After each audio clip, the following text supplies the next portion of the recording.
Hello everyone, Connor Whitmore here again with another video for you on the Nawtystep channel, and it's time for another Extra Nawties monthly roundup. Gonna go over a load of EPs, albums and compilations I wasn't able to review in full, but which I still thought interesting enough to share my opinions on them with you. Shorter reviews because there is a lot to get through, so I'm just gonna be identifying my main points with each one and hopefully showing you a couple things you hadn't heard of before, covering the very end of March and up to and including the 27th of April. Covered in alphabetical order by way of artist or record label name, and are all linked in the description box down below. And lastly, there will be a list of extra or special mentions at the end of the video that I couldn't talk about here because then there would just be too many, but I definitely recommend checking them out as well. And so, kicking off this installment, we have the new collection from Aerochord, Grind. So he's gone down the trap rap and festival trap avenue for this project, and whilst it may be well produced, ideas wise I just find it such a waste of potential. Just think about all of his amazing ideas from the past, the creativity, the invention, just so off the wall, and I appreciate musicians, you know, trying out new things and branching out a bit. But this is just so plain and ordinary, and I think even worse than that, at points quite jarring. Just don't get anything from these ideas, I'd have to say. And also, in what way is 6 tracks and 20 minutes an album? Someone let me know. New EP from Alex Perez, just classic from him for the most part. A load of deep bass and beats that slowly take control of your mind, which is what we love his music for. The richness of sound, once again, very on point. Not one for outstanding ideas, I think. Lifeline would have to be my favourite on that front, but still very difficult to tear yourself away from in terms of production quality. Yeah, he just has to be one of the most consistent producers that bass music has ever seen. New EP from Anti-Serum, which is alright. An EP, I think, here of good moments more than whole songs, which fire on all cylinders, if you get me. Yeah, it's got the odd spark and good moment here and there, but no one song here that I want to go back to again and again in its entirety. The builds in particular I think are pretty good across the collection, but the drops I'm not getting a lot out of at all. Yeah, can't really think of one that I'm fully convinced by, if you will. Different influences here giving it flavour, which is quite refreshing, but the heaviness and overall production I find a bit all over the shop, can't lie. New album from Apashe. I don't get the massive hype here. There's good to it, a lot of good to it, but I'm not taken aback by it as a whole collection, as an album, as an LP, I would have to say.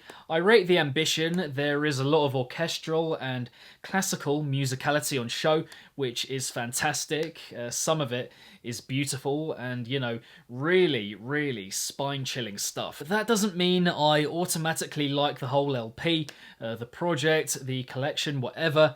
I think he could have integrated the classical and orchestral stuff into the heaviness just a little bit better and made it work and function as a whole and a holistic sound just a little bit more. I'm talking production and ideas here. A good theme to the album running through the whole thing, but not a lot that's grabbing me here, again, in terms of production and idea. Especially considering what he's known for, you know, Confess, Skeleton Dance, The Grave, Fire Inside. The stuff I prefer here is the lighter stuff we get, like Dead, I'm Fine, for example, which I think says it all. Yeah, the heavier stuff just doesn't really get me going at any point, falling flat in some way, whether it be production or idea. It might grow on me, this album, going forward, I imagine it will, but for now, just alright. Another very forward-thinking and unique EP here from ATLiens, once again embellishing their whole extraterrestrial, outer-worldly vibe very effectively. The ideas, I think, here just seem more ambitious and experimental as well, which I think is really saying something considering what we've got from them before. Yeah, really, really good. I mean, Chimera in particular is just fucking brilliant. Some of the production is quite difficult on the ear, but I think the ideas carry it through 100%. Regardless as well of how much you enjoy it, I think it's just one of those that you have to rate for the way it pushes boundaries and just the weirdness of the approach. Yeah, once again, they've pulled it out the bag in a different way, but still really good. After that, new EP from BUYGORE, which is nowhere near as offensive as The Art of Gore, his album from last year. By any stretch, I think that would be saying something for him to have done that again. But still, not a lot to rave about here.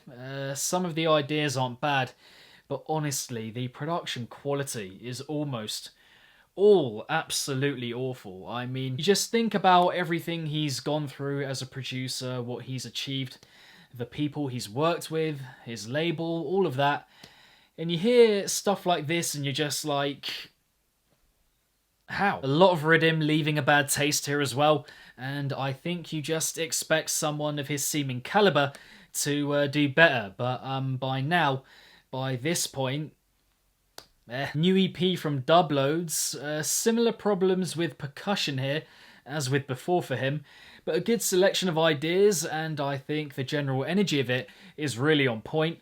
I really like the deeper route that he's gone down in the last couple of years or so, to be honest. I think it's more concentrated for him and his style overall.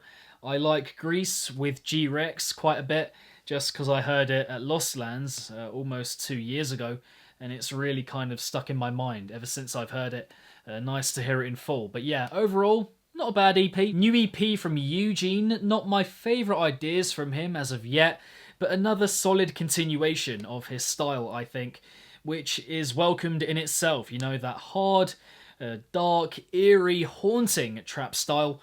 Move Like Me, the first track here, I find especially good in that way. The other two, not really feeling, bit of a mix of idea and production, but I end up enjoying the EP a decent amount solely because it's him and his style. New collection from Infekt, which is vintage him for the most part, an array of pounding rhythm beats on offer, points where the percussion isn't quite as sharp as elsewhere, and some of it does drag on just a bit. The kind of thing with his production and I think rhythm overall that you either love or you don't. But there are a couple of outliers here, in particular the final three, and even more so the final two, Tendo and Into Pieces. I do appreciate his style quite a bit, no doubt about that, but I do like the deviations from the norm that we get, injecting a bit more invention and flavour and life into his style. But yeah, overall, a good EP. Following on from there, a new EP from Jester, a D&B producer, who I found earlier in the year for the first time, and who I've gotten into really quickly. You know, very sharp production, good depth to his sound, very intricate and pointed and dagger-like, just loads of attitude and very direct and to the point. The ideas are pretty riveting as well. Not inventing the wheel or anything like that, but got pretty much everything you could wish for and want in a D&B producer. Yeah, a great EP. New EP from Crimer, didn't really want to cover this one, but had a couple of people asking for it, so felt like I should. Not really getting a lot out of this one, if anything, I have to say.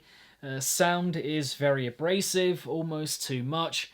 Unnecessarily loud and overblown, I find, and not a lot of difference between the four tunes here. I struggle also to believe that him and Spag made Goddamn with Team Takedown being so uninspiring, so overall, yeah, not for me. New EP from Megalodon, which is okay. A definite markup on both the production and ideas front from his last EP, I would have to say. But still, that isn't saying all that much. I think that collection, the past one, was very formulaic, and this one is just a little bit improved, a little step forward. A couple of interesting sounds and ideas here, in particular in the Jewel collab at the end, but nothing I'm pining for again and again. After that, a very atmospheric new collection here from Mare. A lot of scope to it, washes over you, and a very reflective tone running through the whole thing, which really kind of gets you in the feels, I think. Quite dark and industrial and mechanical, but never goes overboard, never too much, and yeah, quite solemn in a way as well, I think. Reminds me of the situation we're going through now, yeah. quite pertinent in that way. Not a load of captivating ideas on show here, one to kind of leave its mark on you slowly, I think. Knives, the second tune, would probably be the easiest to get into. If you enjoy continuous bass music, kind of like a stream of consciousness kind of thing, not that drop-centric, then this will be for you. New collection from Moi Deep, a very interesting one at that. Really pointed and neatly articulated production here, very pinpoint in its approach, and certainly unique. I can't say I've heard much, if anything, like it over the stretch of a whole project, a whole collection. So yeah, quite refreshing as a difference from the norm. Some good ideas here as well, thinking of the title track and Suez Sour, if I'm pronouncing that right in particular. Yeah, interesting track name. Some of them could do with a bit of unleashing, I think, on the ideas front, but generally loving the primal and tribal feel of it, and again, the difference from the norm.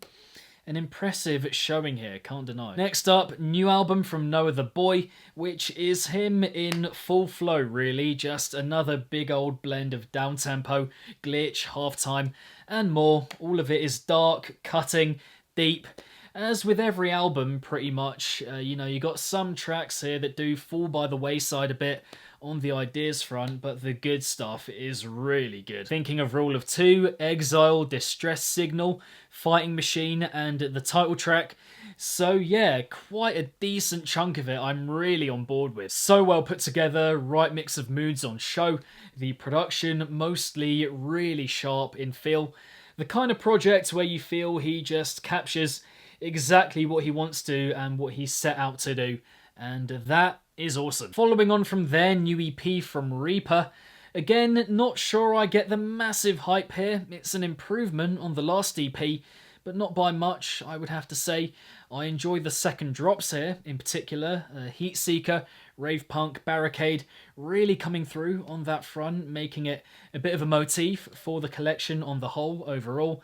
But aside from that, pretty underwhelming, I would have to say, considering the traction and overhyping that he's got him and his music over the last year or so. The energy of it is incredible, I can give it that, but ideas and production-wise, just not really wowing me. Then new album from Savant, which is same old Savant for the most part. Loads of fantastic ideas, the creativity and invention off the chart, but so much of it is very unlistenable on the production front. So joyous with the ideas and concepts and all of that, but a lot of lost potential with him, once again, because of the production. He's improved over time, no doubt, the relationship between his ideas and his production becoming more genuine as he's produced more and more over the years and whatnot, but not enough over the stretch of 20 tunes here. Not that much dark stuff, or really inherently heavy music here as well, I would have to say. My favourite though, for anyone wondering, would be Burnout. Moving on, album from Seppa, which came out at the end of March. Not bad, I think I'd heard really good from him up to that point, so I think I expected the ideas to be a little bit more adventurous and, I don't know, forward-thinking. It really sparks into life, this LP, on tunes like Yalla, Stub and Split. Very attention-grabbing, lots going on, really ambitious, but not sure there's enough of that over the course of the LP. A lot of it becoming kind of background noisy, if you get me. However, it is all wonderfully produced, and if you enjoy halftime D&B and full, rich, and plump design, if you will, then definitely give it a listen. After that, new EP from Sully, a pretty tasty little freeform space bass dub kind of project here. A bit more full-on than I expected, but that is very welcomed, I can't lie. Definitely for those who enjoy dubstep, trap, hybrid music and want to get into freeform music a bit more, because he injects a fair bit of that flavour into it as well. Not blowing my socks off, but very solid and chunky. Lane Switch and Dunk in particular are fucking good. Thick bass right here, and doesn't do a lot wrong, so a big recommend. Penultimately, new EP from Tasoki. A few of these had been out a fair while, but nice to see them packaged together, if you get me. Makes for a pretty good EP as well, can't lie. Very well cut, quite anthemic feel to it as well. even though it's so contained and tight in the production. A real emotion running through it as well, which is just... yeah, it just makes it quite difficult to put down. What we know him for, basically. Promise, I can't say I'm massive on. It's okay, I think, needed a bit of a spark to carry it through more. But Evil as Hell is one of my favourites of the whole year so far, and the others have a lot going for them as well. So overall... And finally, new EP from X and G. Difficult to pin down as always. I think they've been one of the most forward-thinking acts in bass music for sure of the last few years. Definitely for a fair while at least. Ideas-wise, a bit of a mixed bag here though, I would have to say. Bits that really work in every tune here, all four. But others that drag quite a bit, that don't quite enthrall as much, if you get me. So not incredible, but I do come out of it appreciating their style once again, and I think that aspect of it just about supersedes the quality of it. So yeah, another recommendation here from ya boy. But there we have it, the April 2020 edition of the monthly Extra Nawties Roundup. Thank you very much for watching. I hope you all enjoyed the video. The special mentions from last month, again, an absolute shit ton. I'm going to put them up on the screen here for you all to see. Yep, have a little pause if you want to note them down, take a screenshot or whatever. They are not in the description, so I recommend doing so. With regards to the EPs, albums and compilations reviewed in this video, which ones did you enjoy, which others not so much? Are there any that I missed out? Let me know in the comments below. And lastly, if it's naughty, then you know guys, so be sure, as always, to keep it naughty and stay safe. And I shall see all of you legends in the next one. Extra Nawties, April 2020. Peace out.